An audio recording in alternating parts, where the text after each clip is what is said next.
ne doit pas savoir. C'est dans ce cadre que se déroule l'histoire du best-seller de Dan Brown, Anges et démons. Est-il possible que des forces obscures tentent de détruire l'Église comme le suggère l'auteur? Les communautés secrètes sont apparues à cette époque pour réagir contre la présence dangereusement croissante de l'Église catholique. Un culte ancien pourrait-il ressurgir des ténèbres pour infiltrer le Vatican et faire assassiner un pape? Des papes ont été assassinés. Cette communauté secrète prévoit-elle de prendre le contrôle des gouvernements de ce monde? La priorité de toute communauté secrète est de régner sur le peuple pour qu'il devienne docile et utile, afin de l'asservir et d'en faire des animaux de laboratoire. Le nouvel ordre mondial apparaît-il en filigrane dans le billet d'$1? Le nouvel ordre mondial est inscrit sur notre billet, et pourtant la plupart des gens l'ignorent. Un homme a décidé de donner les réponses aux questions effrayantes que pose le livre de Dan Brown. Simon Cox, avec l'aide d'autres experts, va nous permettre de distinguer les faits de la fiction et nous révéler ce que nous ignorons encore.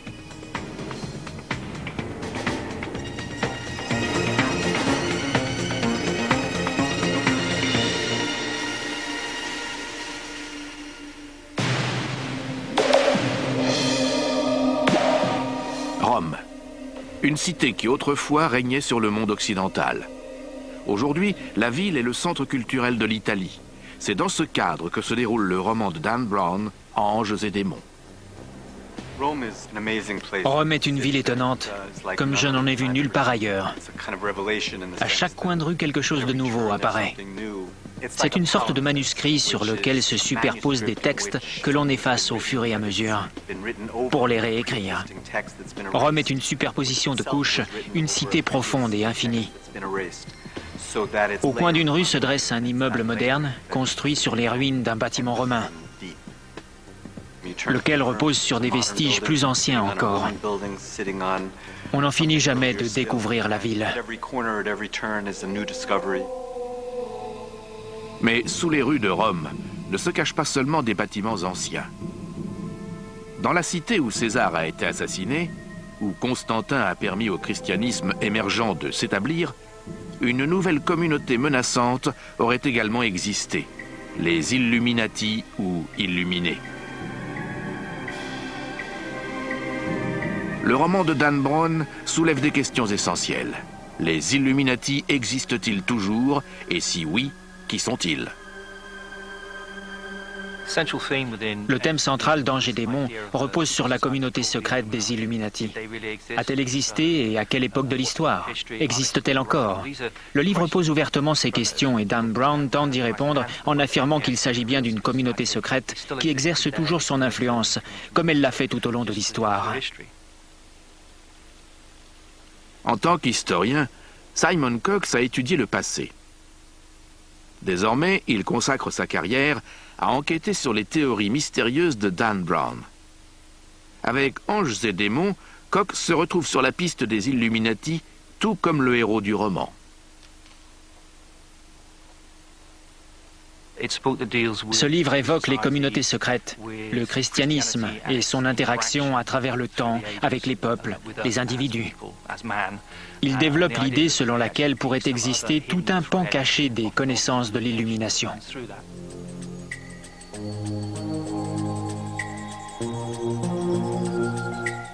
Dans le roman, une communauté secrète connue sous le nom d'Illuminati cherche à détruire le Vatican et à changer le cours des événements planétaires. Pour l'écrivain Jim Marrs, partisan de la théorie du complot, la menace est réelle. Le but intime des Illuminati est la domination du monde.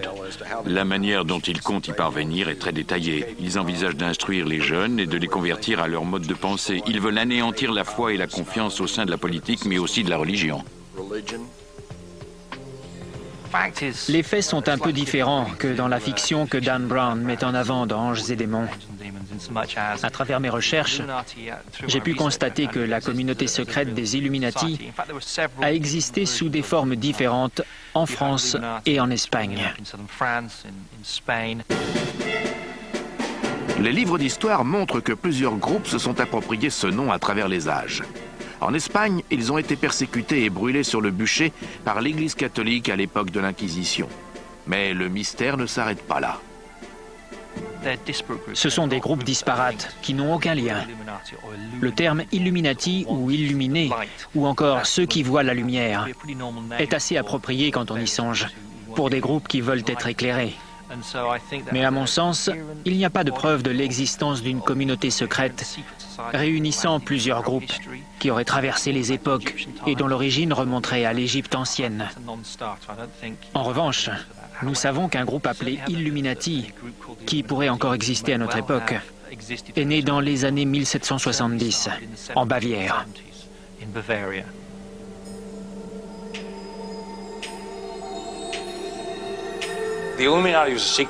La communauté secrète des Illuminati aurait été formée au printemps 1776 par Adam Weishaupt, qui a été élevé chez les Jésuites.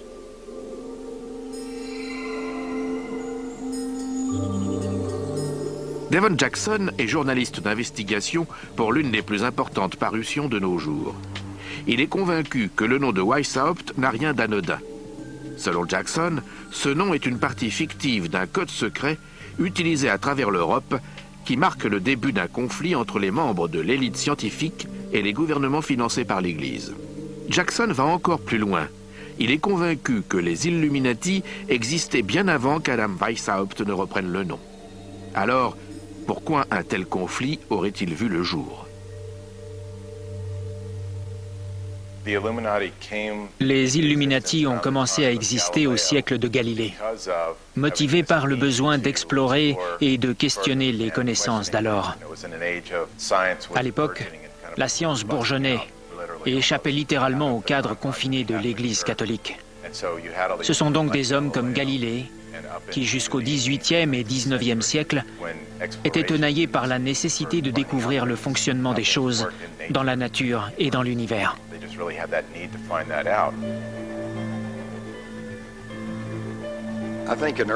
Au cours des siècles précédents, l'Église était vraisemblablement opposée à la science parce qu'elle craignait un conflit entre ses dogmes et la connaissance scientifique.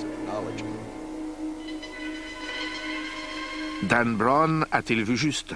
Les Illuminati pourraient-ils toujours exister? Cherche-t-il à détruire les gouvernements nationaux? Dans son enquête, Simon Cox est persuadé que le début de la réponse réside dans le titre même du livre de Dan Brown.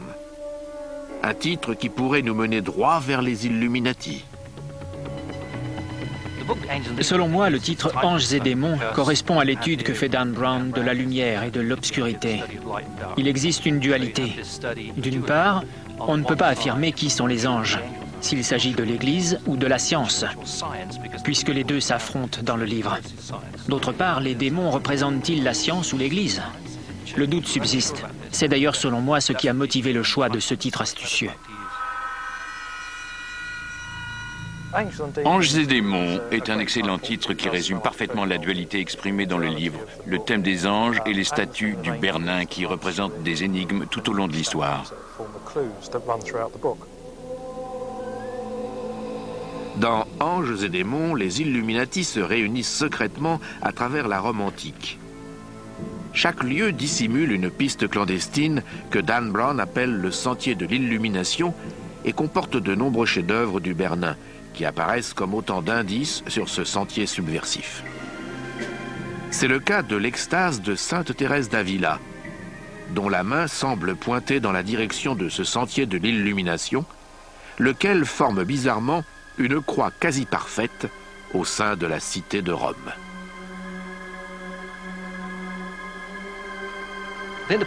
Je suis convaincu que le sentier de l'illumination que Dan Brown évoque dans son livre est réel et a été utilisé au fil du temps. Le contexte était sans doute différent de celui décrit dans Anges et démons, mais la métaphore autour des néophytes, des initiés, suivant un sentier, est quelque chose que l'on retrouve symboliquement à travers l'histoire.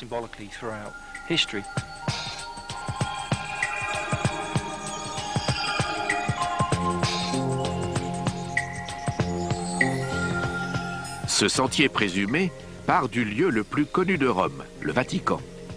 Un site qui accueille près d'une trentaine de millions de visiteurs par an. Il traverse ensuite le Tigre en direction de l'Est à Sainte-Marie de la Victoire. Au nord, la croix débute de l'église Sainte-Marie du Peuple et relie la place Navona. Mais pourquoi un groupe supposé combattre l'église aurait-il pris une croix pour délimiter ce sentier? Clive Prince et Lynn Picknett, co-auteurs de La Révélation des Templiers, ont recherché son origine mystérieuse. Chaque discipline religieuse évoque la part métaphorique de l'illumination. L'existence des Illuminati sous la forme d'un groupe, avec ses propres idées, ses rites initiatiques et ses coutumes abominables menant à l'illumination, reste encore à démontrer. Les débuts scientifiques, les rituels et la quête du pouvoir des Illuminati sont étroitement liés à la propre histoire mystérieuse du Vatican, lequel détient des documents secrets qui pourraient servir à détruire l'Église.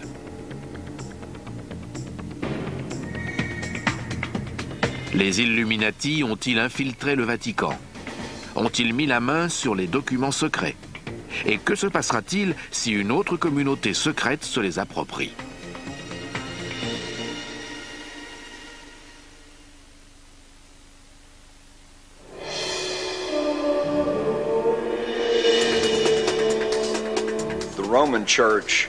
L'Église romaine est à l'évidence une des institutions les plus riches et les plus puissantes du monde, et ce, depuis des siècles. Car si l'on remonte au Moyen-Âge, l'Église dirigeait tout.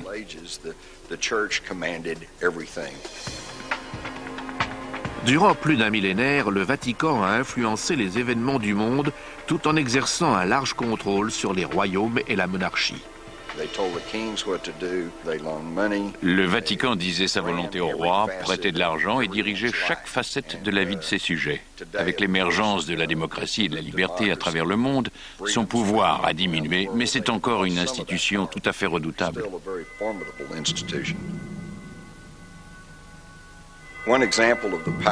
On a notamment pu mesurer la puissance de l'Église romaine dans les années 1980, lorsque le Vatican a pu ouvrir une ambassade à Washington, D.C.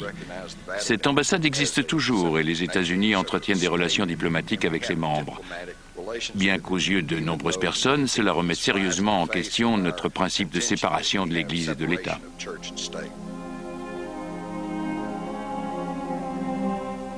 L'emplacement du Vatican est au centre de l'histoire catholique romaine, au cœur même de sa foi.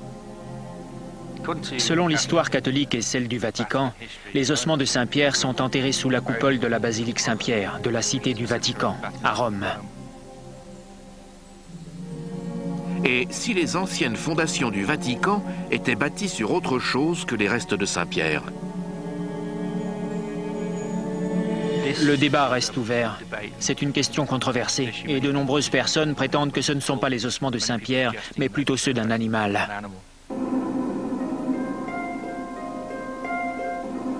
Depuis sa fondation par Constantin le Grand, près de 400 ans après la mort de Jésus, le Vatican a été accusé de conspiration et de dissimulation en tout genre. Certains de ces secrets pourraient ébranler les fondations mêmes de l'Église.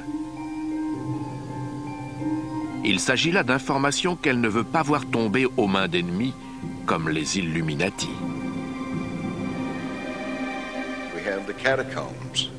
Presque personne n'a jamais pu accéder aux catacombes qui se trouvent sous le Vatican. Toutes sortes d'histoires circulent à ce sujet. Il y aurait le corps momifié de Jésus-Christ, ou encore de nombreux objets susceptibles de donner une vision plus honnête et véridique des origines humaines.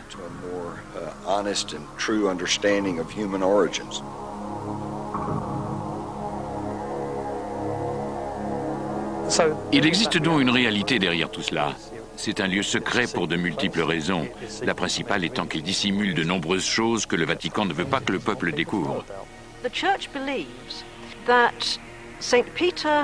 Selon l'Église, le Christ a autorisé Saint-Pierre à ériger sa basilique pour l'éternité parce qu'il était le premier à voir l'ascension du Christ. C'est une sorte d'article de foi de l'Église catholique. Pourtant, il suffit de lire le Nouveau Testament pour découvrir que c'est tout à fait faux. La première personne à avoir vu l'ascension du Christ est Marie-Madeleine. Et le premier homme est Jean, et non Saint-Pierre. Alors, de quoi s'agit-il? Durant des siècles, ces questions n'ont pas été soulevées par crainte de la persécution qu'elles risquaient d'engendrer. Elles concernent le cœur même de l'Église. Saint-Pierre était-il vraiment l'élu destiné à fonder l'Église?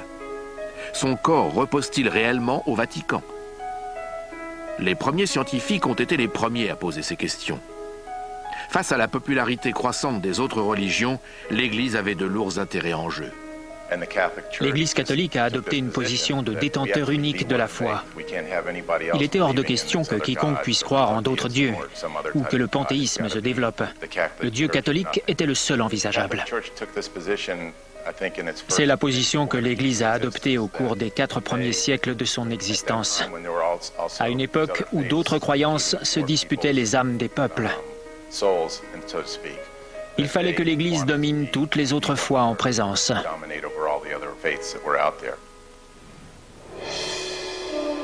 L'énorme richesse financière de l'Église, et surtout la manière dont elle a été constituée, est un autre facteur de controverse.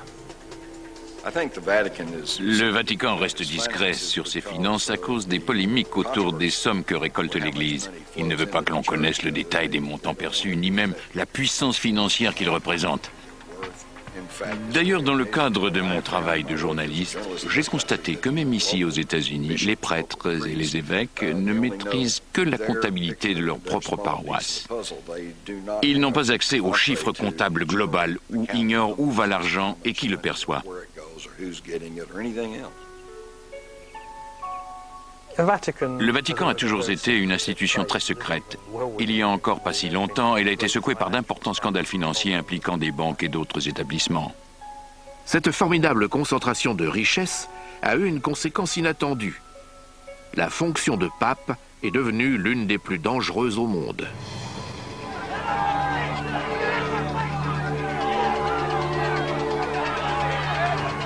Si le livre de Dan Brown est centré sur l'assassinat fictif d'un pape, les recherches, elles, se basent sur des faits historiques réels. Peut-on assassiner un pape? C'est déjà arrivé, ça ne fait aucun doute. Et Dan Brown soulève la question dans Anges et démons. Le pape Célestin V en est l'exemple classique. La présence d'un clou de 10 cm dans son crâne ayant quelque chose de suspect. Stephen Ostrow, professeur d'histoire de l'art, a découvert que le Vatican a été l'objet d'une succession de persécutions et de violences au cours des premiers siècles de son existence. Les premiers papes étaient martyrisés parce qu'ils représentaient une tradition de la foi qui était contraire à la loi romaine. Si vous vous rendez à la basilique Saint-Pierre, par exemple, tous les piliers de l'édifice sont ornés des portraits des premiers papes, qui ont tous été martyrisés pour leur foi. Les pontifes ont été tués parce qu'ils représentaient des figures religieuses, mais également politiques. Il y a donc eu des intrigues, des empoisonnements, des meurtres et des martyrs. Mais depuis, disons, le XVIIe siècle, les choses se sont considérablement améliorées. L'Église s'est battue pour le pouvoir et la suprématie du monde, tout comme d'autres communautés secrètes.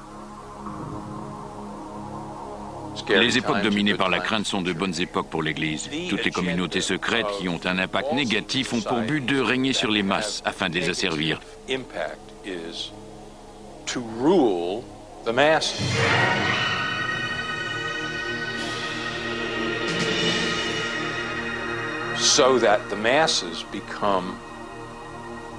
L'idée dominante est celle d'une élite qui regarde le reste de l'humanité avec dédain. L'histoire de l'Église primitive est violente et à l'image d'autres royaumes de son époque, la hiérarchie est gangrénée par des projets secrets de groupes se disputant la suprématie mondiale.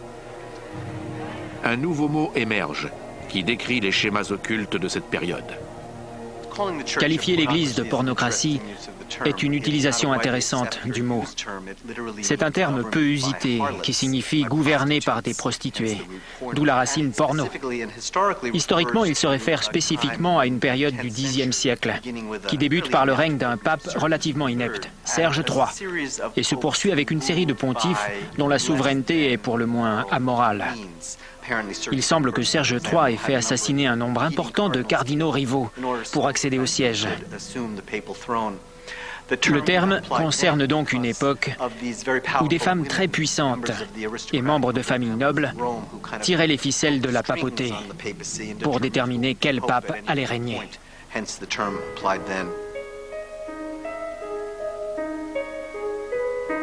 Il est dit qu'une grande partie de l'histoire de cette période sordide est conservée dans ce bâtiment des archives, situé à une centaine de mètres derrière la grande basilique du Vatican. Ce complexe tentaculaire est supposé renfermer la plus grande collection au monde de livres sacrés, dont certains n'ont pas été exhibés depuis des siècles.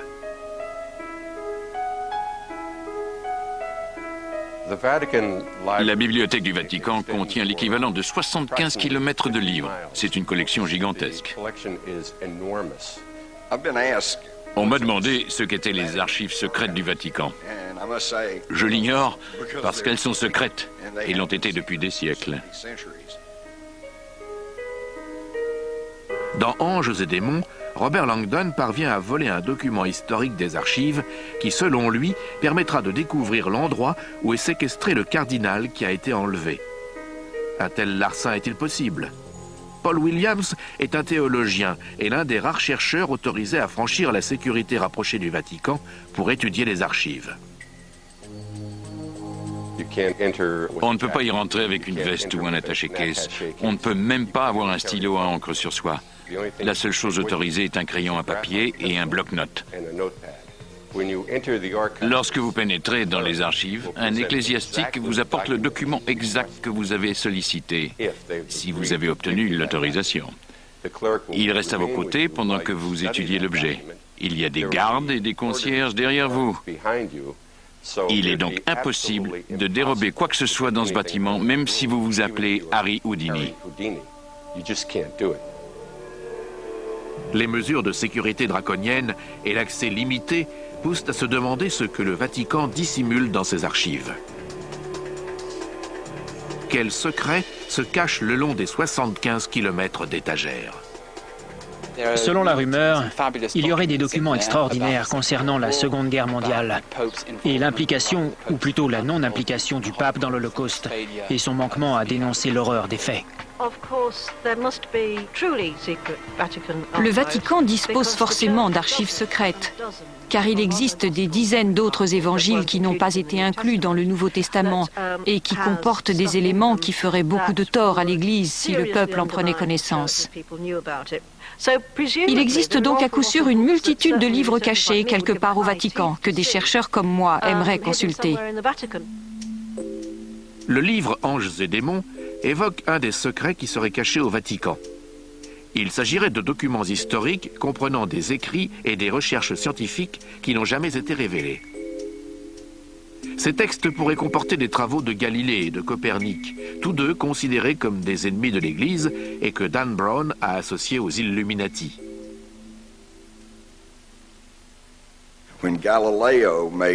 Lorsque Galilée a affirmé que la Terre, la Lune et toutes les planètes tournaient autour du Soleil, non seulement a-t-il bouleversé l'orthodoxie de l'Église romaine, mais il a sans doute éveillé la crainte que le peuple voue un culte au Soleil, comme au temps des religions primitives que l'Église cherchait désespérément à éradiquer.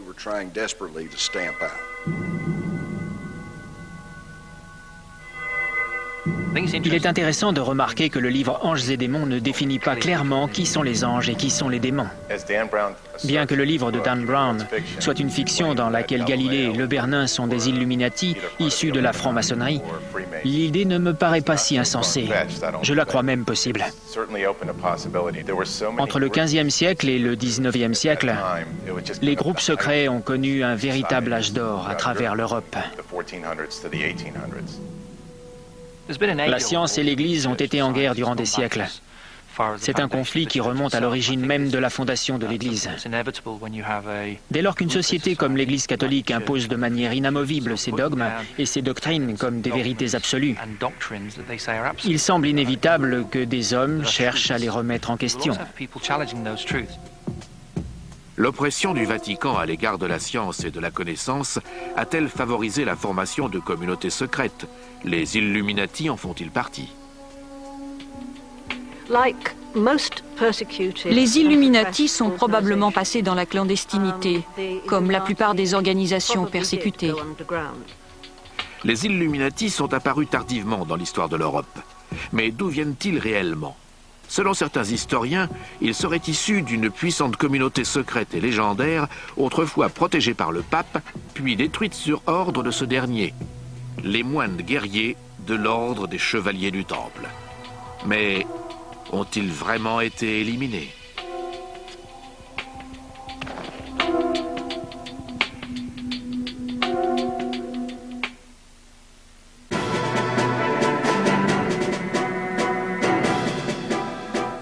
Les chevaliers du Temple sont issus de l'ordre des pauvres chevaliers du Christ. Les chevaliers du Temple étaient supposés être en possession du Saint Graal.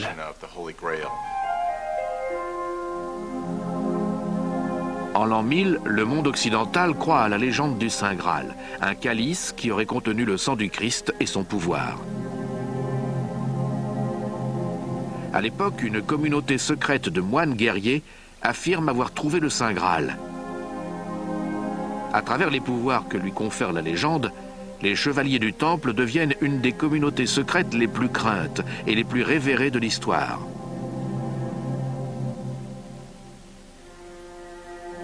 Les écrivains Stephen Ostrow et Devon Jackson, qui ont dédié des années de recherche aux chevaliers du Temple, les décrivent comme les premiers défenseurs du Vatican, avant qu'ils ne deviennent leur plus grande menace. Officiellement, ils étaient là pour protéger les pèlerins sur la route de Jérusalem. Ils ont élu domicile dans le temple de Salomon et vivaient dans les écuries.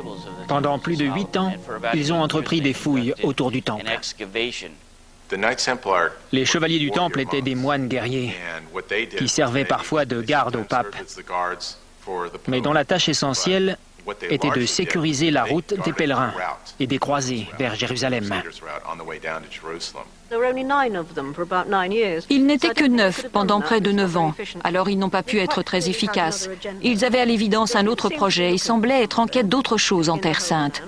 Ils connaissaient certains secrets. En dépit de leurs vœux de pauvreté, les chevaliers accumulent rapidement une fortune plus importante que celle de la plupart des souverains de l'époque. Terre, argent, navires, les chevaliers se mettent à financer les monarques et le Vatican. Les chevaliers du Temple sont devenus une sorte d'entreprise. Ils ont créé la première agence bancaire qui permettait de déposer son or et son argent en Grande-Bretagne et de le retirer une fois arrivé à Jérusalem, afin d'éviter le transport de fonds le long des routes périlleuses. Ils sont donc devenus les plus grands propriétaires d'Europe et possédaient la flotte la plus importante. La richesse et l'influence des Templiers les rendent intrépides et intimidants. Ils n'obéissent à aucun roi, et très vite, pas même au pape. Leur richesse ne constitue peut-être pas leur plus grande menace. L'historienne Lynn Picknett est convaincue que les chevaliers ont donné le jour à une nouvelle religion rivale. Les chevaliers du Temple étaient accusés de cracher sur la croix lors de cérémonies occultes et de vouer un culte à une tête tranchée de barbu. Ils vénéraient cependant ouvertement Saint Jean-Baptiste. Alors, que cela signifie-t-il? Nous avons découvert que les chevaliers du Temple, lorsqu'ils étaient au Moyen-Orient, ont rencontré un groupe appelé l'Église de Jean d'Orient, qui était une communauté de Mandéens originaires de Judée ou d'Égypte il y a 2000 ans et composée de disciples de Saint Jean-Baptiste.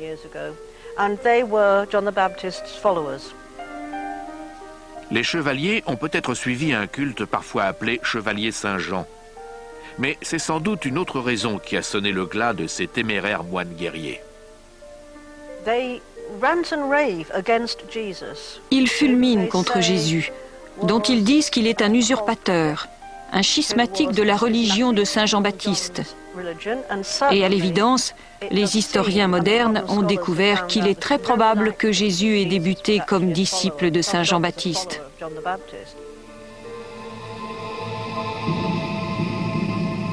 Quelle que soit la raison, les Templiers vont rapidement tenir des réunions clandestines dans des lieux secrets, à la manière du sentier de l'illumination que décrit Dan Brown dans son livre. Par leur fidélité croissante envers Saint Jean-Baptiste, leur richesse et leur puissance, les chevaliers représentent la plus grande menace que le Vatican ait jamais connue. Les chevaliers du Temple refusaient de se soumettre à la moindre autorité et devenaient effroyablement arrogants. Pendant environ 2 siècles, ils ont constitué un ordre d'une puissance incroyable à tous les niveaux, avant de connaître une fin brutale et tragique au début du XIVe siècle, lorsque d'abord le roi de France, puis le pape se sont retournés contre eux. Finalement, les Templiers sont devenus si importants qu'ils ont exacerbé la jalousie du roi de France et la colère du peuple. Ils sont devenus, selon les termes de Sir Walter Scott, aussi pédants que des Templiers, ce qui veut dire qu'ils étaient si fiers qu'ils se permettaient tout, ce qui a poussé le peuple à se liguer contre eux. Les raisons qui ont motivé le démantèlement de l'ordre font encore couler beaucoup d'encre. Le motif officiel est que le roi de France en voulait à leur fortune. Mais à l'époque, les Templiers ont été accusés d'hérésie et de blasphème. Le 12 octobre 1307, les chevaliers du Temple sentent la fin venir. Les historiens sont convaincus qu'ils sont parvenus à faire disparaître leurs immenses richesses en précédant les armées du roi de France lancées à leur poursuite. Ces convois de chariots ont été acheminés jusqu'au port de La Rochelle, où ils ont été chargés sur 17 navires de la flotte des Templiers, qui ont tout simplement disparu de l'histoire. Le lendemain, vendredi 13, les soldats de l'armée française ont arrêté tous les Templiers qu'ils ont trouvés. Ils ont été exécutés, et beaucoup d'entre eux ont fini sur le bûcher. Aujourd'hui, quelques 700 ans plus tard, de nombreuses personnes redoutent encore le vendredi 13. Mais en 1307, lorsque le dernier grand chevalier des Templiers est brûlé, la purge s'arrête. Le roi de France, Philippe VI, dispose à présent des fonds pour partir en guerre contre Édouard Ier d'Angleterre. Mais la purge a-t-elle été efficace ? Certains historiens, comme Jim Marrs, pensent le contraire. L'impact n'a pas été très efficace parce que les Templiers savaient depuis longtemps que cela se produirait. D'ailleurs, l'armée n'a raflé qu'une poignée d'entre eux. Le gros de la troupe s'était enfui ou avait simplement changé de vêtements pour se fondre dans la population. C'est à ce stade que le mystère s'épaissit. Qu'est-il advenu des chevaliers du Temple qui ont survécu avec leurs immenses richesses et leur mépris vis-à-vis de l'Église? Leurs descendants sont-ils devenus les Illuminati?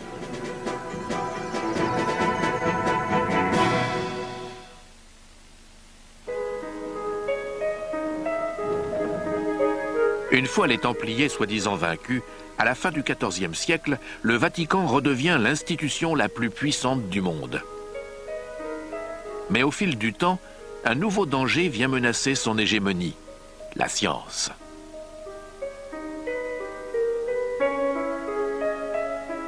Dan Brown utilise le mot scientifique pour qualifier les membres qui composent l'essentiel de la communauté des Illuminati. Mais ce n'est pas la terminologie qui était employée à l'époque. La confrérie s'est constituée au XVIe siècle afin que ces scientifiques puissent poursuivre et partager leur travail en secret du fait de sa nature. Betty Ann Brown, professeure d'histoire de l'art, est convaincue que les astronomes, les scientifiques et même les artistes ont été les premiers à remettre en question le point de vue du Vatican à l'égard de l'homme et de la nature. L'Église a fonctionné de manière à donner une certaine version du sens de l'existence, et les explications de la science sont souvent entrées en conflit avec le point de vue de l'Église. C'est sans doute pour cela que Galilée a représenté une menace, puisqu'il suggérait que la Terre n'était pas au centre de l'univers, mais qu'elle tournait autour du Soleil, remettant ainsi en cause le dogme catholique.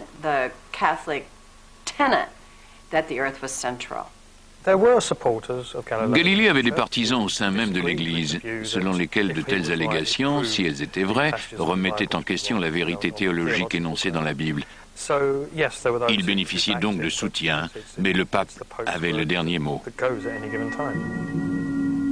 La Renaissance devient une époque dangereuse pour les scientifiques. Nombre d'entre eux y laisseront leur vie, comme Giordano Bruno, un brillant astronome et disciple de Copernic. Il est emprisonné dans la même église que l'héroïne de Dan Brown, le château de Saint-Ange.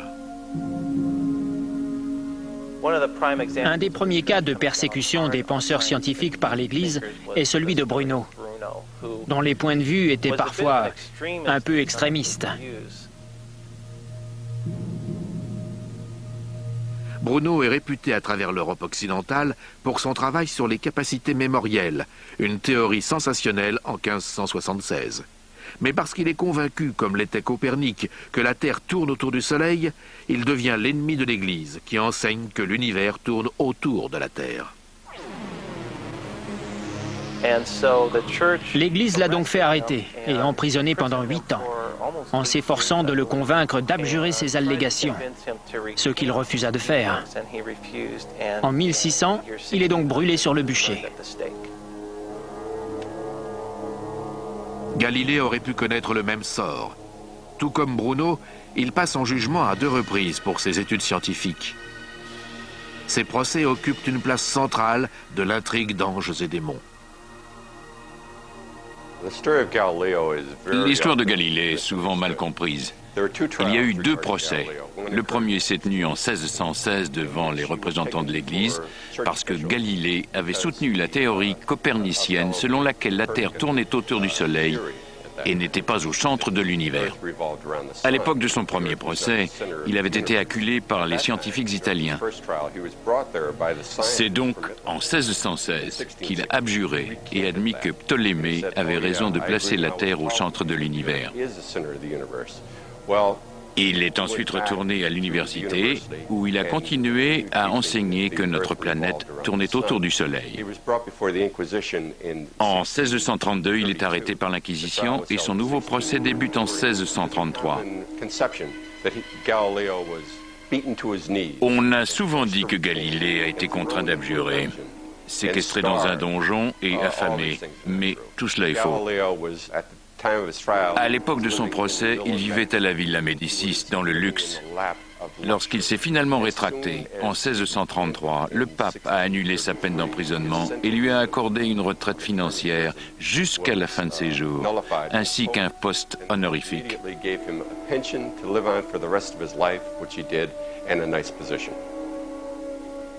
Ces persécutions ont-elles poussé Galilée à rejoindre le courant clandestin des Illuminati, comme le suggère Dan Brown?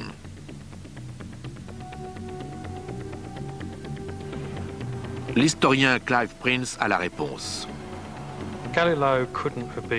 Galilée ne pouvait pas être un membre des Illuminati puisque le mouvement n'existait pas à son époque. Il n'existe d'ailleurs aucune preuve qu'il ait appartenu à une confrérie similaire, ni même qu'il ait été enclin à rejoindre une quelconque communauté de cet ordre. Cependant, un grand nombre d'artistes et de scientifiques de l'époque deviennent membres de communautés secrètes comme le prieuré de Sion, que les lecteurs du Da Vinci Code connaissent. Je crois pouvoir affirmer que Léonard de Vinci et Isaac Newton étaient tous 2 membres du prieuré de Sion. Mais de Vinci était versé dans différentes activités ésotériques. C'était une sorte d'esprit universel. Et il paraît donc plausible qu'il ait appartenu à une confrérie occulte. Ne serait-ce qu'à travers ses tableaux et ses dessins, dont le sens aujourd'hui encore nous échappe, et pourrait très bien indiquer son appartenance à une communauté secrète de quelque ordre. Dans Anges et démons, Dan Brown avance l'idée que des hommes comme les sculpteurs Le Bernin ou Raphaël ont pu appartenir à la communauté secrète des Illuminati. Mes recherches ont montré que ce n'était absolument pas le cas. Le Bernin et Raphaël étaient tous 2 très religieux. C'était une époque qui préfigurait le siècle des Lumières, un âge de raison, au cours duquel de nombreux scientifiques, comme Galilée, accédaient à des connaissances qui échappaient aux compétences de l'Église catholique. Leur rationalisme et leur approche scientifique élargissaient considérablement leur champ de vérité. Les scientifiques de la Renaissance ne sont pas les seuls à chercher à élargir le champ de la vérité.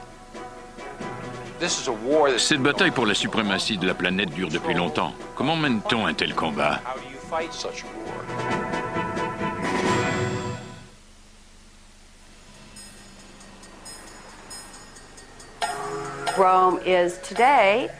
Depuis des siècles et jusqu'à ce jour, Rome a été le fief de l'Église catholique et donc le centre fondamental de la foi chrétienne. C'est un mélange de différentes sources issues de l'Égypte, de l'Afrique et du monde entier. La cité de Rome regorge de symboles antiques. C'est une des raisons pour lesquelles le roman de Dan Brown est situé sur place. Mais c'est aussi pour son patrimoine artistique.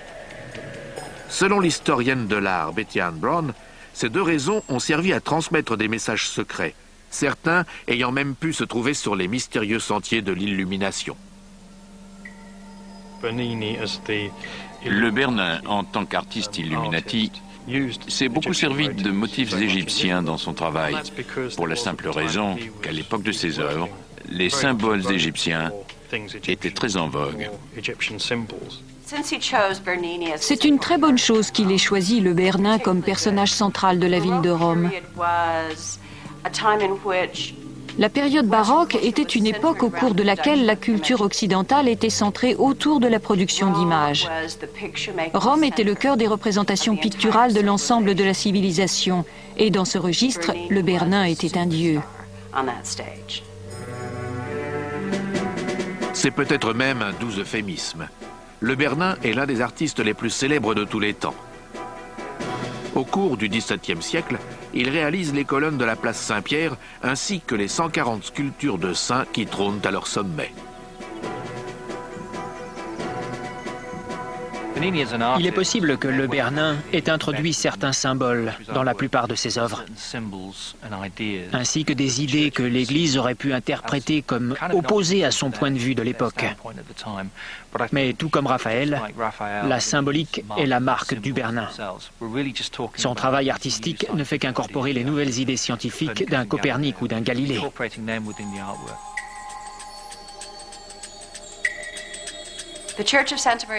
L'église Sainte-Marie du Peuple est chargée d'histoire, au même titre que de nombreuses églises de la ville de Rome.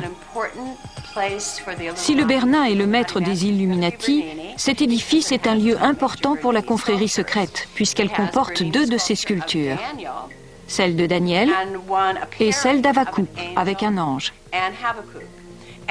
L'ange est venu dire à Havakuk de venir en aide à Daniel et pointe dans une direction. Havakuk résiste un instant et pointe dans l'autre direction. Dan Brown se sert de cette sculpture pour suggérer que l'ange désigne l'indice suivant. C'est donc un premier pas fondamental vers le sentier fictif des Illuminati.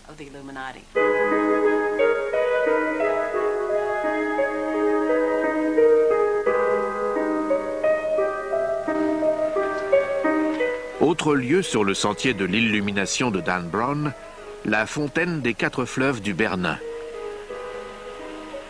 Elle est située à la pointe sud-ouest de la croix du sentier, de l'autre côté du Tigre. Au centre de ce chef-d'œuvre baroque se dresse un grand obélisque. Le Bernin a-t-il volontairement choisi l'emplacement de cet édifice païen comme un signe ? L'obélisque au centre de la fontaine des 4 fleuves est un des anciens édifices de Rome, qui se trouvait sur un autre site, sous les décombres et la poussière. Le pape Innocent X, qui encourageait le travail du Bernin, avait ordonné cette fontaine.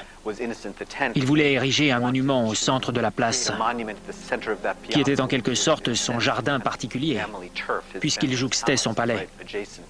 Il souhaitait voir un édifice à la gloire du pape et de l'Église au centre de l'esplanade.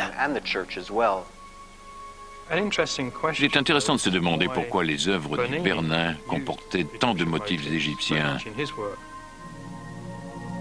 C'est une question qui a intrigué les partisans de la théorie du complot pendant des siècles.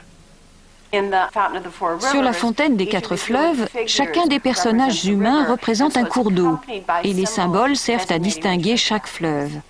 Ce sont des signes manifestes, mais le Bernin aurait très bien pu dissimuler toutes sortes de petites astuces s'il avait voulu. Ce n'est pas la fontaine qui laisse perplexes les historiens, mais cette sculpture, souvent considérée comme le chef-d'œuvre du Bernin.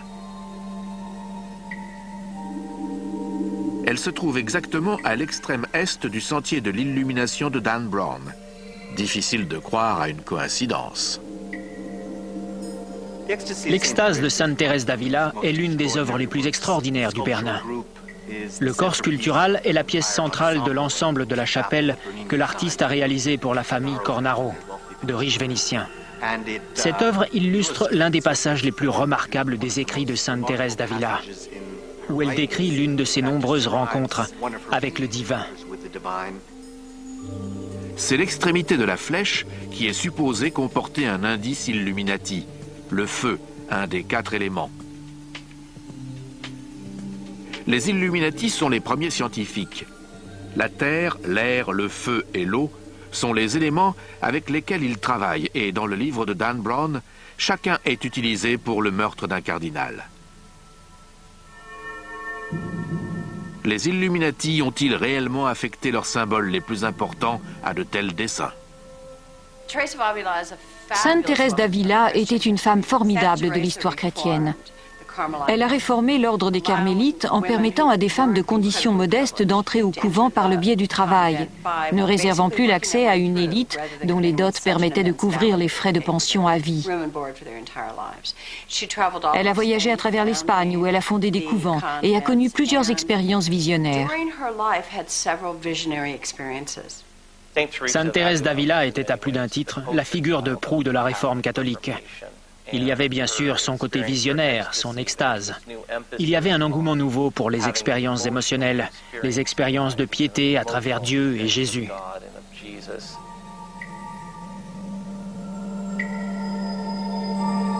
Le Bernin a survécu à 8 papes, 8 bienfaiteurs, ce qui lui a permis de créer la plupart des œuvres les plus précieuses du Vatican, dont la célèbre place Saint-Pierre. Mais un autre artiste de la Renaissance pourrait bien avoir glissé le même genre de message secret dans son travail, Raphaël. Cette fois, il ne figure pas sur des obélisques ou des flèches de feu. L'un d'entre eux se situe à l'une des extrémités de la croix délimitant le sentier de l'illumination. Les pyramides de la chapelle Kidji sont uniques en termes de représentation et de forme funéraire de la Renaissance. Elles ont été conçues par Raphaël, qui était l'architecte et le maître d'œuvre de la chapelle au début du XVIe siècle. Elles étaient destinées à représenter la grandeur de la Rome antique et des civilisations primitives. Raphaël a dessiné ces sépulcres en s'inspirant de la signification symbolique des pyramides, qui remontait à la culture de l'Égypte et de la Rome antique. Leur forme était une incarnation de la perfection, mais aussi du salut et de l'éternité. Dan Brown a choisi ce site comme nouvel indice sur la piste des Illuminati. La Terre, un des éléments. Cela fait-il de Raphaël un conspirateur? Selon moi, n'importe lequel de ces créatifs de génie aurait pu appartenir à une communauté secrète. Ce pourrait être le cas de Raphaël, mais aussi celui du Bernin. Le Bernin, Raphaël et un grand nombre d'artistes de l'époque étaient considérés comme des réformistes. C'étaient de fervents croyants qui dépendaient fondamentalement de l'Église et qui auraient perçu l'idée d'une communauté secrète comme un anathème. Mais c'étaient aussi des réformateurs qui souhaitaient mettre en avant certaines de ces nouvelles notions scientifiques. Et c'est à cela que Dan Brown semble s'atteler dans Anges et démons. Si le Bernin et Raphaël ont vécu bien avant que les Illuminati ne soient connus, d'autres symboles sur le sentier de l'illumination pourraient avoir un lien avec les communautés secrètes. L'Égypte est la source des symboles Illuminati, qui jouent un rôle significatif dans Anges et démons.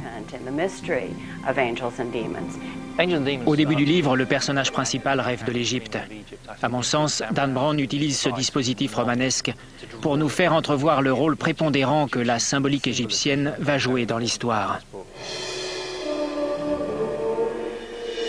Rome et la cité du Vatican comportent plusieurs obélisques comme celui-ci. Ils ont une origine païenne, et pourtant ils se trouvent sur un des sites les plus religieux du monde. La raison de leur présence remonte aux lointaines origines du christianisme moderne. La vue des obélisques au sein de Rome a quelque chose d'étrange. La ville en compte 13 au total, c'est-à-dire un nombre plus important que celui que l'on trouve actuellement en Égypte. Dans Anges et démons, les obélisques servent à constituer le sentier de l'illumination que découvre Robert Langdon. Le professeur Eric Johnson enseigne à l'Université de Los Angeles. C'est un spécialiste de l'histoire religieuse. Selon lui, il est possible d'expliquer l'influence du mysticisme égyptien au sein de l'Europe chrétienne et l'utilisation des symboles par les communautés secrètes.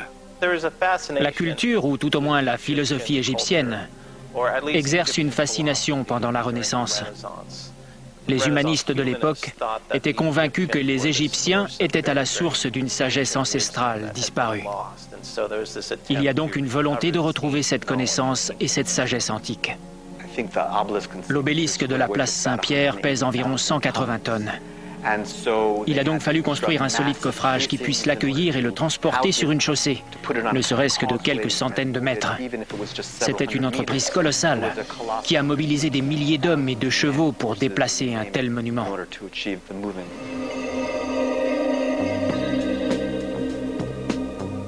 C'est au pied de cet obélisque qu'a lieu l'un des plus abominables meurtres du livre de Dan Brown. L'ultime indice est laissé par le Bernin, qui a créé cette place en 1656, afin qu'elle puisse accueillir 300 000 personnes, un chiffre impressionnant à cette époque et le témoignage de la puissance de l'Église. Au centre de la place, au pied de l'obélisque, un relief elliptique, la plaque du West Ponente, le vent. Cette plaque se trouve d'un côté de l'obélisque de la place Saint-Pierre. Le West Ponente, la plaque représente le vent qui souffle depuis l'ouest, le vent d'ouest. Il y a là certaines références symboliques chrétiennes que l'on pourrait faire. Ce qui marginalise un peu plus les Illuminati dans les livres de Dan Brown, ce qui les situe plus près du côté obscur, c'est qu'une grande partie de leur symbolique, de leur conception des choses et de leurs soi-disant rituels sont empruntés aux Égyptiens et aux Babyloniens, ce que tout le monde faisait à l'époque.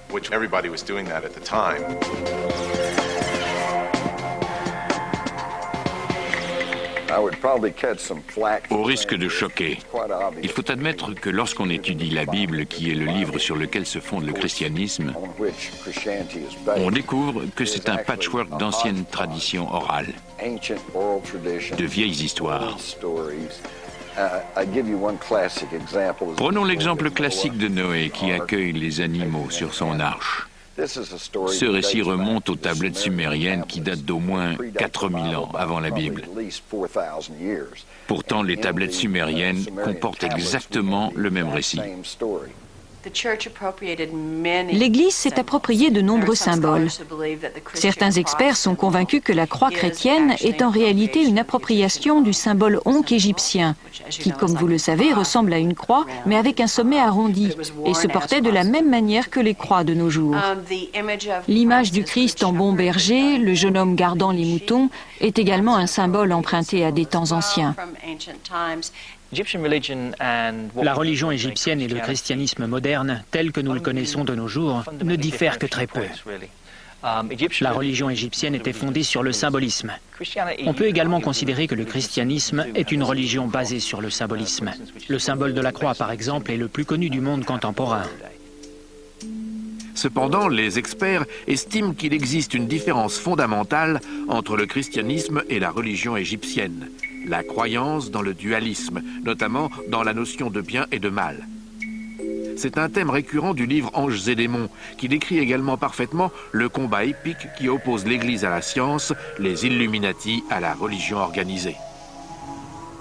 Les Égyptiens ne voyaient pas les choses en termes manichéens, en noir et blanc, mais à travers une palette de gris. Il fallait que les deux coexistent. L'ordre et le chaos devaient se côtoyer. Horus et Seth, ces deux personnages du panthéon des dieux égyptiens, doivent cohabiter afin que le monde soit un lieu accompli. Pour les chrétiens, il existe un bon Dieu et un diable. L'un est parfaitement bon et l'autre est parfaitement mauvais. Seth lui-même, le dieu de l'Égypte antique, n'était pas complètement mauvais. Il avait sa place au panthéon des divinités et aussi dans le bien-être des hommes. Il représentait cette part de chaque homme et femme, l'équilibre. Les Égyptiens étaient très axés sur l'équilibre, ce qui n'est pas le cas du christianisme. La religion chrétienne se définit clairement en termes manichéens, ce qui n'a rien à voir avec la notion d'équilibre. Il y a le paradis et l'enfer, Dieu et le diable. Il s'agit donc à proprement parler de faire son choix. Vous êtes avec nous ou contre nous? Et ce sont ces éléments du christianisme qui constituent une différence fondamentale avec l'identité religieuse égyptienne des premiers temps.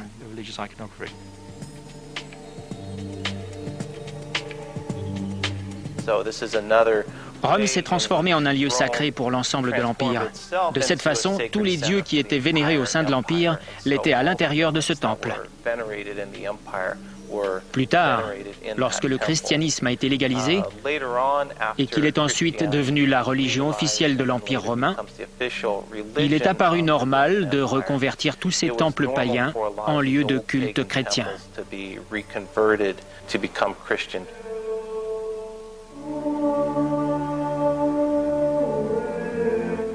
L'un de ces temples païens est devenu l'une des plus célèbres basiliques de Rome, le Panthéon. Des centaines de milliers de touristes s'y rendent chaque année. Pourtant, peu d'entre eux savent que lorsqu'ils lèvent les yeux, c'est pour contempler un trou de démons. À présent, ils seront sans doute nombreux à y voir un repère Illuminati.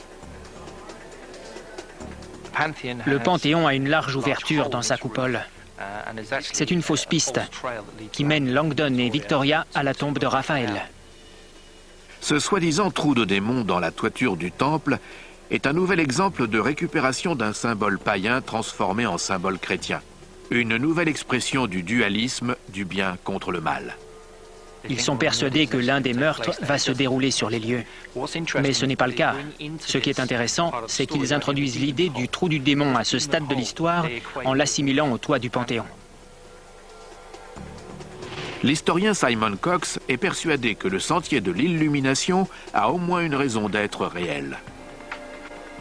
Le sentier de l'illumination que Dan Brown évoque dans son livre est réel et a été utilisé au fil des temps. Le contexte était sans doute différent de celui décrit dans Anges et démons. Mais la métaphore autour des néophytes, des initiés suivant un sentier, est quelque chose que l'on retrouve symboliquement à travers l'histoire.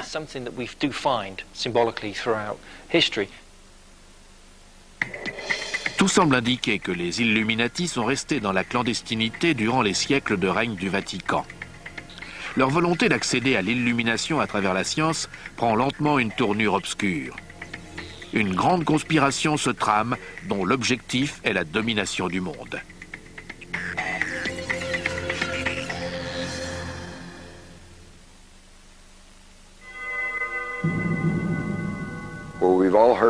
Nous savons tous que la connaissance mène au pouvoir, mais la connaissance occulte est encore plus puissante. Et les Illuminati, si c'est encore leur nom, sont un mouvement dont le mot d'ordre et la fin justifient les moyens.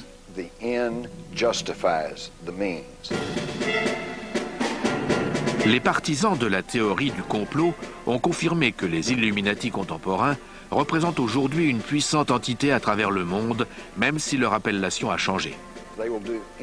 Ils feront tout pour mener à bien leur projet.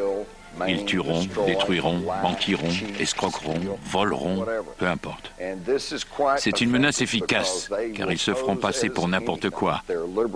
Des libéraux, des conservateurs, des fascistes, des communistes, des démocrates, des républicains, ils sont tout ce qui leur permet de poursuivre leurs desseins. C'est une puissante conspiration secrète d'une grande efficacité. Les partisans de la théorie du complot comme Jim Marrs et Paul Williams prétendent que l'appel aux armes des Illuminati est survenu lors de la formation de la confrérie secrète la plus controversée de ces 3 derniers siècles, les francs-maçons. Une ancienne secte de bâtisseurs et de maçons qui pourrait remonter à l'ancienne Égypte. Le terme franc-maçon est franco-anglais. Il est issu de la contraction du mot libre et de maçon, désignant ceux qui travaillaient à la construction des édifices. Lorsqu'ils n'ont plus eu le droit d'être des Templiers, ils se sont regroupés. Leur communauté ne rassemblait pas que des maçons, mais tous les corps de bâtiment. Ils ont formé des loges, et ainsi, lorsqu'un frère maçon venant d'une autre loge se présentait dans une ville, ses pairs avaient le devoir de l'héberger, de le nourrir, et dans la mesure du possible, de lui donner du travail. Pour d'autres, comme le journaliste d'investigation John Rapoport, les chevaliers du Temple sont simplement passés dans la clandestinité sans jamais disparaître. Mais à présent, il prétend que les chevaliers ont ressurgi et probablement infiltré la franc-maçonnerie.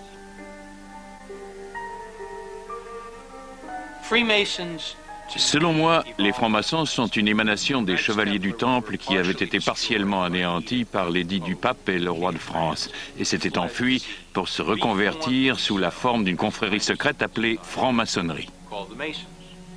Ils se sont affranchis de leur passé de Templiers afin que personne ne découvre qu'il s'agissait d'une reconstitution.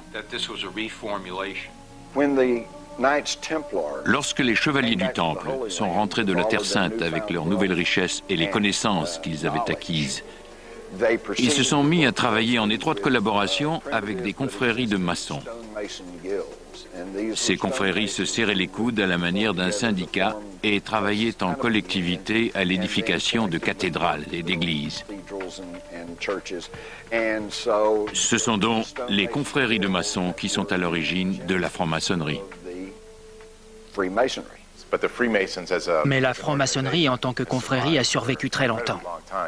Compte tenu du fait que, bien qu'elle n'ait jamais affronté directement l'Église, cette dernière redoutait énormément cette conviction d'essence gnostique, selon laquelle on pouvait accéder à la connaissance par soi-même. Les francs-maçons deviennent les ennemis du Vatican, comme les Templiers avant eux. L'Église les considère comme une menace à sa souveraineté. L'Église a condamné la franc-maçonnerie à plus de 17 reprises. Elle a mis la confrérie hors la loi et les fidèles qui deviennent francs-maçons risquent l'excommunication. On ne peut pas être à la fois catholique et franc-maçon. Depuis son origine, la franc-maçonnerie est un affront à l'Église catholique. Aux États-Unis, on estime que les francs-maçons se sont implantés dès la Révolution. Plus encore, l'écrivain Jim Marrs et d'autres sont convaincus qu'ils sont très vite devenus des acteurs politiques du jeune gouvernement. De leur propre aveu, les francs-maçons ont joué un rôle très important. La Boston Tea Party aurait été organisée par les membres d'une loge maçonnique qui, une fois leur tenue achevée, se seraient habillés en indiens avant de jeter la cargaison de thé dans le port de la ville de Boston. La proportion de francs-maçons parmi les pères fondateurs des États-Unis risque de surprendre bon nombre de personnes. Aux États-Unis, lors de l'époque coloniale, la franc-maçonnerie était le nerf de l'économie.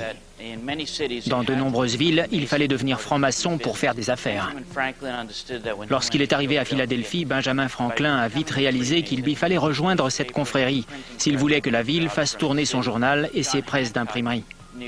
John Hancock savait qu'à Boston, où un tiers de la population dépendait de lui en matière de revenus, il pouvait se fier à ceux qui étaient francs-maçons et ne donnait donc pas de travail aux profanes. Dans une lettre rédigée par son frère, George Washington apprenait qu'en devenant franc-maçon, il lui serait plus facile de trouver des chantiers. Parmi les 57 signataires de la Déclaration d'indépendance des États-Unis, plus d'une cinquantaine étaient connus pour être des francs-maçons.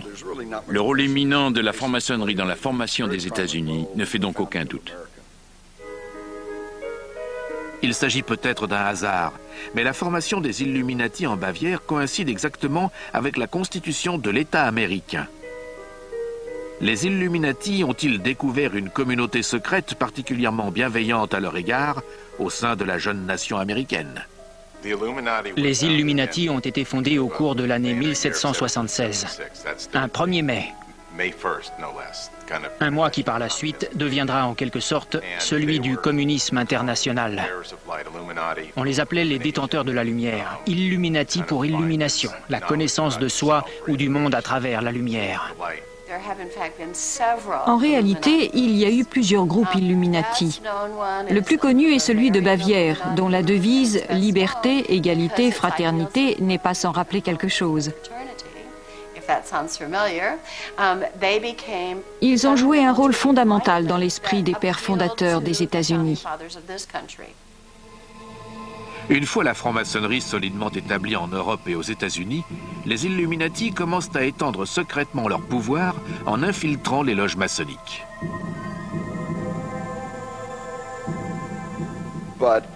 Mais en 1782, à la convention de Wilhelmsbad, les Illuminati se sont introduits au sein des Chevaliers du Temple, au sein même de la franc-maçonnerie. C'est là que la fusion des Illuminati et des francs-maçons a eu lieu. Certaines de ces loges ont été infiltrées par Adam Weishaupt, le fondateur des Illuminati, en 1776. Il estimait que le noyautage de certaines loges maçonniques solidement implantées constituait un excellent moyen de passer le mot afin de contrôler la mise en place de sombres projets à une échelle internationale.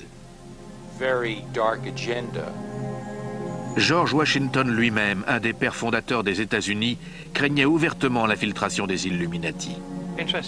Il est intéressant de remarquer que George Washington avait déclaré qu'il croyait à une conspiration des Illuminati, mais qu'elle n'avait aucun lien avec la franc-maçonnerie. Il ne faisait aucun lien entre la franc-maçonnerie et les Illuminati, mais croyait tout de même au complot. Il fallait un petit groupe de personnes aux commandes du navire pour garantir sa fiabilité. L'idée était la suivante: présenter le concept de l'abolition de la propriété privée en guise de couverture.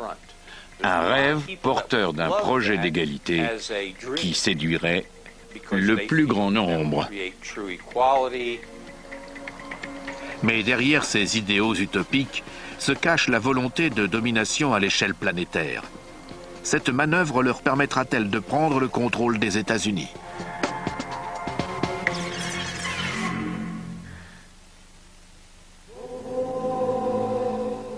Alors que les francs-maçons illuminés étendent leur emprise sur le monde, le pouvoir, l'influence et la richesse de l'Église catholique romaine déclinent lentement. Afin de garantir sa survie, le Vatican doit trouver un compromis. Certains observateurs affirment que le Saint-Siège a passé un pacte secret avec le diable. D'autres estiment que ce compromis est responsable de la résurgence des assassinats du pape. Le traité de Latran, passé avec Mussolini, puis l'arrangement secret entre Hitler et le Vatican, démontrent clairement que les fascistes et l'Église ont passé certains accords avant la Seconde Guerre mondiale sur une base de non-agression réciproque. C'est la raison pour laquelle l'Église n'a jamais dénoncé avec force les atrocités perpétrées par Hitler et les nazis.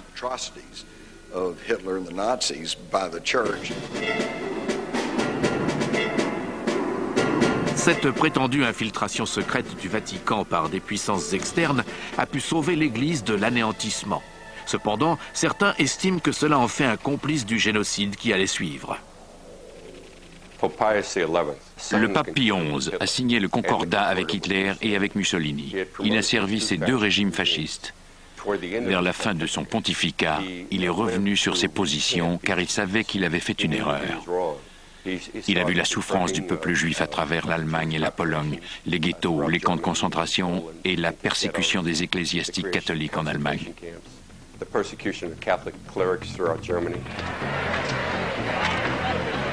En 1939, le pape Pie XI ne peut plus respecter l'accord clandestin qu'il a passé avec Mussolini, le dictateur italien, et décide de séparer l'Église du pouvoir fasciste.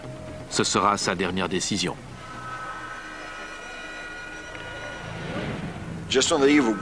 À la veille de la Seconde Guerre mondiale, le pape Pie XI déclare son mécontentement à l'égard des concordats négociés avec Mussolini et Hitler. Il menace de dénoncer publiquement les accords secrets passés entre l'Église et le pouvoir fasciste, mais il meurt subitement. La mort soudaine de Pie XI réduit à néant le projet destiné à rompre l'alliance entre le Vatican et les fascistes. Les pontifes sont à nouveau en danger de mort, tout comme ils l'étaient au Moyen-Âge. Aujourd'hui encore, les experts soulèvent des questions troublantes autour de la mort du pape. Immédiatement après la mort du pape, 2 personnes sont entrées dans sa chambre. L'une d'entre elles était le cardinal Pacelli, le futur Pie XII, et principal instigateur du concordat passé avec Hitler. L'autre était le médecin du Vatican. Le cardinal Pacelli et le médecin du Vatican ordonnent immédiatement que le corps du souverain pontife soit embaumé. L'Église n'a encore jamais autorisé cette pratique auparavant. Par ailleurs, le Vatican interdit de pratiquer l'autopsie du corps, ne faisant qu'accroître les soupçons. La mort de Pie XI demeure encore un mystère à ce jour. Il y a de bonnes raisons de croire qu'il a été empoisonné par les fascistes italiens. Mais comme dans la plupart des complots, c'est en obscurcissant les faits que l'on préserve le mystère et non en s'efforçant d'occulter la vérité. Les affirmations et les démentis entraînent une telle controverse que le peuple finit par se lasser et se désintéresser. Ce n'est pas la dernière fois au cours de l'histoire récente que les scandales liés au secret, aux manigances et aux morts mystérieuses du Vatican éclaboussent l'Église. Le 5 mai 1998, les titres de la presse italienne font l'effet d'une bombe. La violence s'est emparée du Vatican. Derrière ces murs, l'une des cités les plus secrètes et les mieux gardées du monde, un meurtre a eu lieu. Le 4 mai 1998, une religieuse traverse la caserne de la garde suisse du Vatican et découvre les corps d'Alois Estermann, commandant de la garde, de son épouse, Gladys, et d'un jeune caporal-chef, Cédric Tornet. Quelques heures plus tard, le Vatican déclara que le jeune caporal-chef a tiré sur le commandant et son épouse, avant de retourner l'arme contre lui. Qu'est-ce qui se cache derrière ce crime horrible? Le Vatican a-t-il été infiltré? S'agit-il d'un vaste complot destiné à renverser l'Église? Dan Brown n'aurait pas pu mieux décrire la manière dont l'affaire a été étouffée.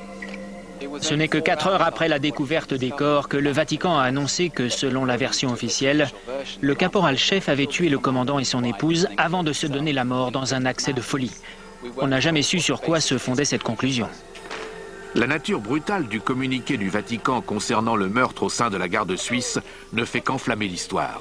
Les journaux italiens ne disposaient que des quelques lignes du communiqué du Vatican. C'est de là que tout est parti. Ce qui apparaît en surface comme un crime étrange dans une des sociétés secrètes les mieux protégées du globe a sans doute une origine plus politique qu'il n'y paraît. Cédric Tornet a été présenté par le Vatican comme un aliéné, un alcoolique et un toxicomane. Mais en réalité, c'était un garde suisse typique. Il était dévoué au pape et avait juré de lui sacrifier sa vie si nécessaire. Il voulait devenir un des gardes du corps de sa sainteté et toutes les espérances qu'il nourrissait se sont avérées de pures illusions.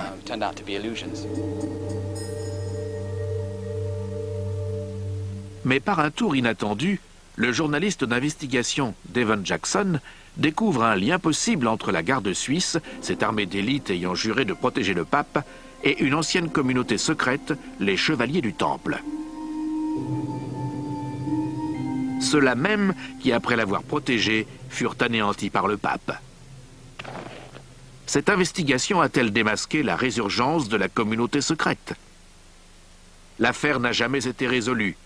Comme ses prédécesseurs, les Chevaliers du Temple, la garde suisse, gardent jalousement son secret. En dépit de l'énorme pression de l'opinion publique pour qu'une enquête soit ouverte afin de connaître les responsables des meurtres, le Vatican étouffe l'affaire. Il refuse l'aide du gouvernement italien et celle d'autres experts. Le lendemain des meurtres, L'ensemble de la garde suisse est rassemblé et contraint de jurer de garder le silence sur l'affaire et sur le moindre détail concernant les protagonistes impliqués.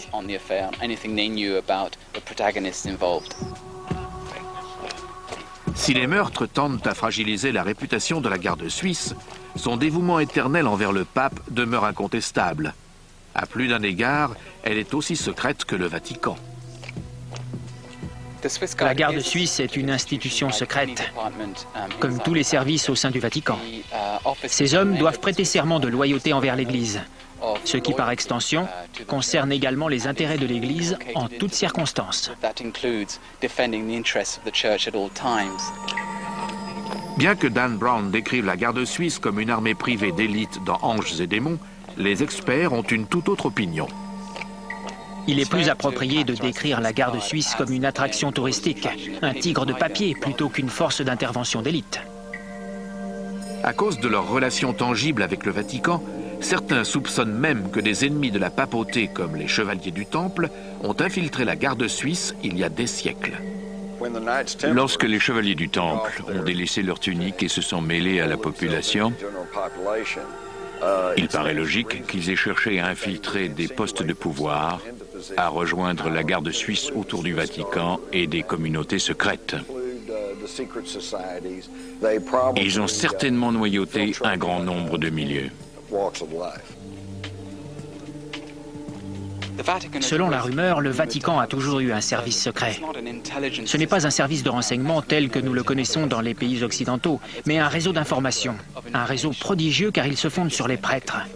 En Italie et à travers le monde et sur toutes sortes d'institutions religieuses qui transmettent un flot d'informations vers le Vatican. Mais le système a ses faiblesses. Le terrorisme en est une. C'est pourquoi il doit compter sur des informations émanant de la CIA, des renseignements généraux français ou des services italiens. Après avoir bien étudié la garde suisse, j'en ai conclu qu'elle n'était pas équipée pour assurer la protection du pape.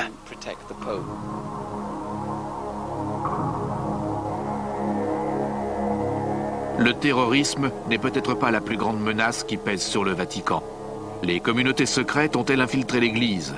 Certains en sont persuadés et pensent que la piste financière mène à d'autres meurtres au sein du Vatican. Peut-être même à celui d'un autre pape.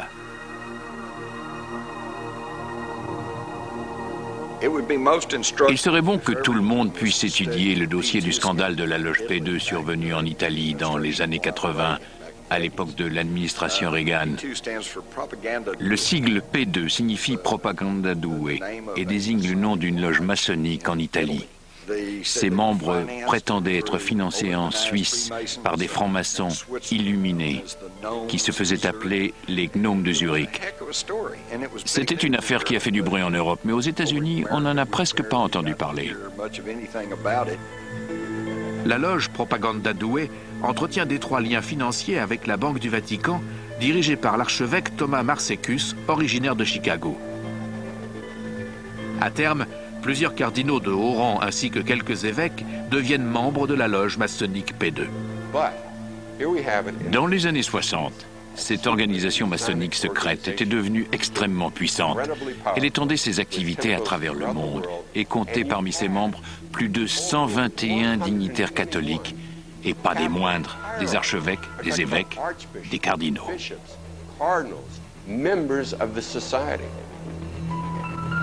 Élu en 1978, le pape Jean-Paul Ier découvre les liens entre le Vatican et la loge P2. Il lance une investigation, mais mourra avant de la voir aboutir.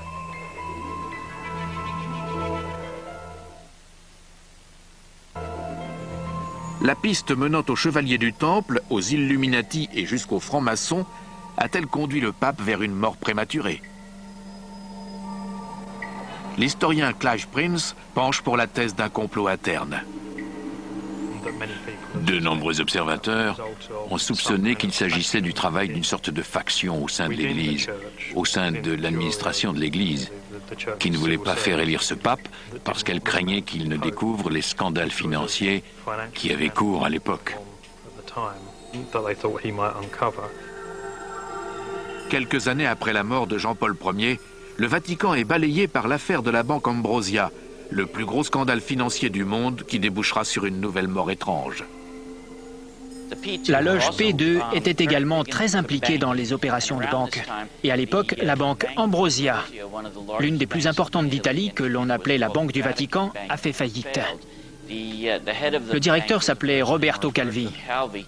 Il a été retrouvé pendu à un pont de la ville de Londres, avec des cailloux dans ses poches, comme pour préciser qu'il s'agissait d'un meurtre maçonnique et non d'une simple exécution. Une règle maçonnique stipule qu'un traître doit être pendu avant la marée montante, ce qui fut le cas, et que son assassinat doit porter les marques du groupe maçonnique qui l'a trahi, d'où les 5 briques dans ses poches.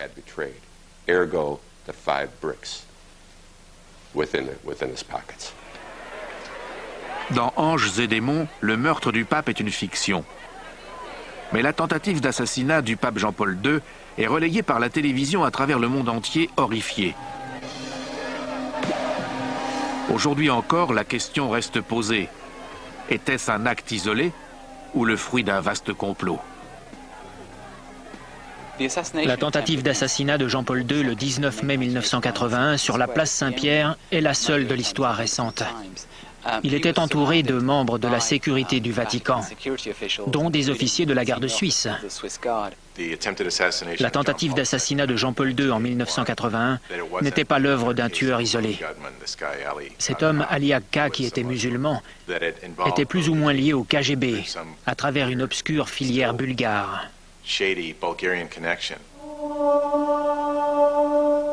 La position ouvertement anticommuniste de Jean-Paul II a-t-elle incité le complot de son assassinat? Son agresseur appartient-il à une ancienne communauté secrète, celle des assassins, qui étaient liés aux Templiers? Ronald Reagan et Jean-Paul II ont conclu un accord vers la fin de la guerre froide. Ils voulaient se débarrasser du communisme et des théologiens de la libération qui sévissaient en Amérique centrale et en Amérique du Sud, et qui à l'époque étaient au sommet de leur ascension controversée. Reagan a dit au pape que s'il l'aidait à se débarrasser du communisme, il ferait ce qui était en son pouvoir pour contenir le mouvement de théologiens de la libération et lui permettre un meilleur contrôle de la situation. Il existe des documents prouvant que Reagan et Jean-Paul II allaient s'efforcer d'éradiquer le communisme. Il est donc normal que l'Union soviétique se sente menacée, au point peut-être de passer par cette connexion bulgare pour supprimer le pape. S'il y a eu un complot destiné à tuer Jean-Paul II, le secret du Vatican a parfaitement étouffé l'enquête au sein de l'affaire. En 1981, lorsque les autorités italiennes ont essayé d'obtenir des informations sur les éléments autour de la tentative d'assassinat de Jean-Paul II, elles se sont heurtées au refus catégorique de l'Église de livrer la moindre information aux magistrats. À tel point que le procureur italien a accusé le Vatican de mettre une pierre tombale sur son enquête. Mais la menace ne pèse pas que sur le Vatican. Les Illuminati auraient infiltré les francs-maçons et, outre-Atlantique, dans une Amérique prospère, ces derniers ont fait preuve d'une étonnante capacité à infiltrer le gouvernement des États-Unis jusqu'à atteindre le sommet de la pyramide. C'est à se demander quel président américain n'était pas franc-maçon. De Franklin Roosevelt à George Bush, de Harry Truman à Reagan, la liste n'en finit pas. Presque tous les présidents l'ont été. C'est amusant de voir qui ont été ou qui sont les francs-maçons. L'astronaute Buzz Aldrin, John Wayne, Bob Hope, W.C. Field. C'est à se demander ce qu'ils tirent de la franc-maçonnerie.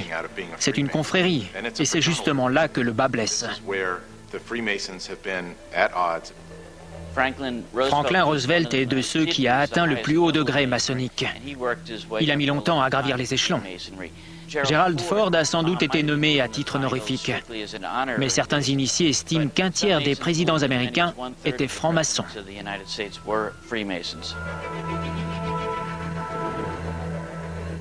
Au cours de la présidence de Franklin Roosevelt, le billet d'$1 subit une modification subtile dont certains affirment qu'elle annonce l'arrivée d'une puissante confrérie secrète aux États-Unis. L'une des choses que mentionne Dan Brown dans ses livres est la symbolique maçonnique qui figure en bonne place sur le billet d'$1. Il y a d'abord le sceau, qui comporte de nombreux signes distincts, puis les flèches et la branche d'olivier. Ici, nous avons l'œil de la connaissance au sommet de la pyramide, mais il est séparé du corps de l'édifice. C'est une imagerie Illuminati qui indique qu'ils sont les seuls à disposer de cette connaissance et que le reste d'entre nous est ici, au pied de la pyramide. Le ministre des Finances, Henry Wallace, qui selon Simon Cox était un franc-maçon, a introduit les symboles maçonniques sur le grand sceau du billet vert. Il a également ajouté ces mots effrayants. Le terme Novus Ordo Seclorum signifie Nouvel Ordre Mondial. Les francs-maçons parlent de Dieu, du grand architecte. Autrement dit, nos billets de banque évoquent un ordre nouveau, et pourtant la plupart des gens n'en savent rien. Le billet vert n'est peut-être qu'un début de preuve que le gouvernement de la plus grande nation libre a été infiltré à travers les Templiers, les Illuminati et à présent les francs-maçons. Le monument de Washington est un obélisque qui a la forme d'une structure égyptienne, dont la signification est essentiellement identique. Elle était initialement dédiée au dieu Osiris, mais elle représente le pouvoir de tous les dieux. Le tracé de la ville de Washington, D.C. met en valeur l'architecture sacrée. Le Capitole, la Maison Blanche et l'obélisque sont les trois édifices les plus importants. Le groupe de Bilderberg constitue la preuve la plus saisissante de l'influence des Illuminati. On peut dire que c'est l'un des groupes les plus puissants du globe et de nombreuses personnes le soupçonnent de diriger l'économie et les gouvernements du monde entier. Le groupe de Bilderberg est apparu en 1954. Il a été fondé par un autre franc-maçon, le prince Bernard, qui appartenait à la dynastie mérovingienne, d'après ses dires, et était également affilié aux nazis. Le groupe se rencontrait dans un hôtel des Pays-Bas, l'hôtel Bilderberg, dont ils ont conservé le nom. Au cours de l'une de leurs réunions, David Rockefeller, que beaucoup de gens considèrent comme un marionnettiste dirigeant les chefs de file du monde entier, a suggéré de créer une commission qui est devenue la commission trilatérale, dont le nom fait allusion, par pure coïncidence, aux trois côtés d'une pyramide.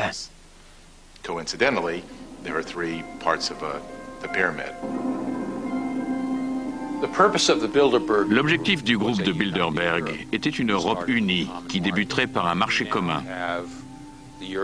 À présent, l'Union européenne cherche désespérément à faire ratifier une constitution par les pays membres, en vertu de laquelle les gouvernements déjà imposants de chaque État souverain seront dirigés par un gouvernement encore plus imposant, appelé Union européenne. Les bureaucrates contrôleront toute l'Europe. Il n'y aura plus de frontières, le règne d'une minorité sur la masse. Il y a une grande part de secret, surtout au sein du groupe de Bilderberg. Il y a une grande part d'intimité autour de ce qui se décide au sein de la commission trilatérale. Et le fait qu'ils aient envie de façonner le monde selon leurs desseins, de déterminer ce qui est bien et les moyens d'y parvenir, permet de faire le lien avec le nouvel ordre mondial, la pyramide, l'œil et la tradition maçonnique.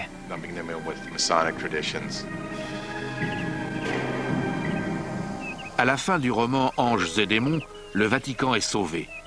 Mais le combat opposant la science à l'Église se poursuit-il de nos jours? On m'a demandé qui, de l'Église ou des Illuminati, était en passe de l'emporter. C'est difficile à dire, parce que c'est un conflit muet. Les journaux et la presse n'en parlent pas, et la télévision non plus. Mais en prenant un peu de hauteur, on constate que l'influence de l'Église est sur le déclin, que la scène politique est de plus en plus chaotique, et que le contrôle global des grandes entreprises va croissant. Donc, à mon sens, les Illuminati ont pris de l'avance.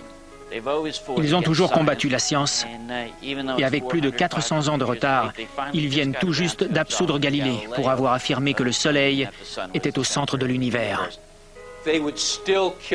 Aujourd'hui, ils tueraient à nouveau Galilée, ou le feraient enchaîner. Ils enverraient encore Giordano Bruno sur le bûcher, comme ils l'ont fait, s'ils pouvaient s'en tirer. Mais ils savent qu'ils ne le peuvent pas. Il leur faut trouver d'autres moyens, c'est leur espoir, c'est leur plan, leur stratégie. Soutenir des situations dans lesquelles le chaos peut régner.